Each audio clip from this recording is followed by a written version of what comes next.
Welcome to Ready Set RC, and today we have the Axial RBX10 Ryft, a 1/10 scale rock bouncer, guys.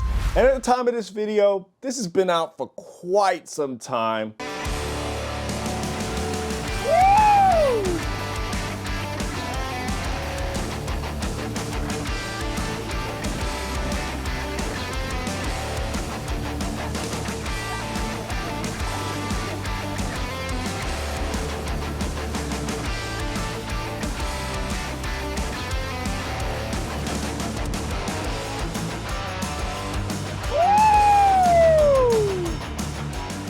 I took a friend's RC out and I fell in love with this, guys.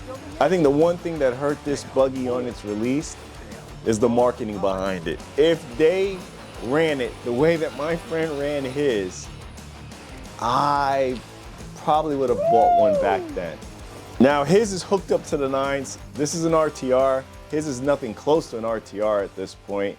I was able to find this at my local hobby shop, Willis Hobbies. Thank you, Jay. And I had to get it, guys. We'll talk through this really quick. Yeah, this is one of those trucks that I'm gonna take my time, build this thing up right, because I really wanted the kit version, but at the time of this video, the kit version has been done and dusted.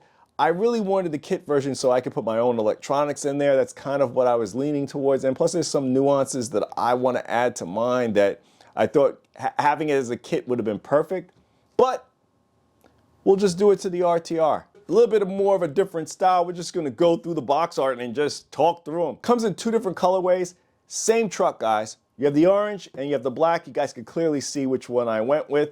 I've already popped the box open to kind of see what it looks like underneath, but this is an RTR. I guess this is gonna be the meat and bones for most of you. It comes with a DX3 controller. You have the 130 amp Spectrum ESC, a 2200 kV brushless motor, and the key piece to this can run on 2S, 3S, and yes, 4S. You have the Spectrum servo. I'm believing this is a 23 spline servo. I'm not a fan, but this one's supposed to perform pretty well. I believe this is the S613. I'll see when I open up the box, see if that's true. I do like that they're coming with the 6-channel receiver, which is the SR610AT. These are pretty good. I like these, and these have AVC associated with them, which is another piece that I like about those receivers. It has the Interco Super Swamper TSL Bogger tires. I like the treads. I'm not sure if the compound is different from the RTR versus the kit version. Whoever knows, please do comment down below. Metal diff covers. I wonder if that's true metal or if that's simulation. It's gonna be cool to see. The wheelbase on this is 15.2 inches or 387 millimeters. It's a big boy, guys. For you guys who have not seen this in person, this thing is not as small as you would think it is. It's probably more closer to a 1/8 scale than a 1/10 scale. Has that tube chassis. I believe the shocks on the kit version different metal body shocks than they're on the ready to run. It has solid rear axles, front and rear, but the way that it drives more like a independent front suspension and solid rear axle. That's what it kind of felt to me. The links on this buggy are all beefy. They're metal all throughout. The drive shafts are going to be that WB11 wild bore drive shafts. Universal axles up in the front and Raceline monster wheels. They're not bead locks, which is the other piece that I wish it did have. They're not bead locks, they're actually glued. The tires are glued to these wheels.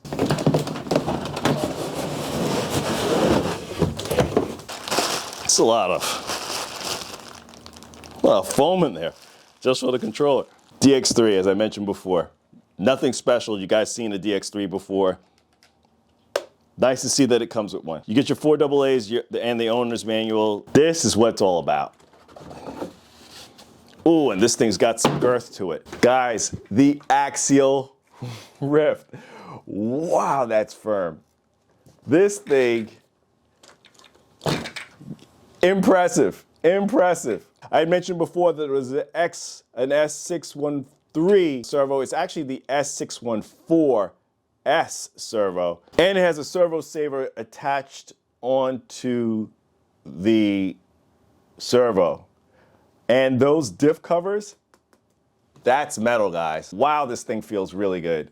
And it's got some girth. It is a big boy and got weight to it. I don't know. I originally was gonna hop this up to the 9s or do some work to it. I may just drive it stock and see how it feels first before I do that. The tires, they feel pretty good. They feel really good. Suspension feels a little oversprung. I may want to soften that up a little bit. I don't know if that's the springs or if that's the shock oil. Usually Axial does very well on the shock oil. We'll have to see with the springs. I wish these body pins were angled up, or they're the ones that are going to hold getting into the battery tray. This lifts right up and you have an IC5 connector in there. And then your battery is locked in with a Velcro strap. Not a large size battery tray, so putting a 4S in here, you're gonna have to see what works. My hobby shop owner, Jay, told me take it out stock and bash the crap out of it, see how it feels first before you start doing any upgrades. I will do this though. I did pick up the lower link plates for the rear, and these are for the trailing arms. Install these first. It's gonna be the first thing that I do. Underneath, that's what we're working with. I talked about all this on the box. 4-link suspension in the front, trailing arms in the rear, with the upper links on there, the wild boar drive shafts in here.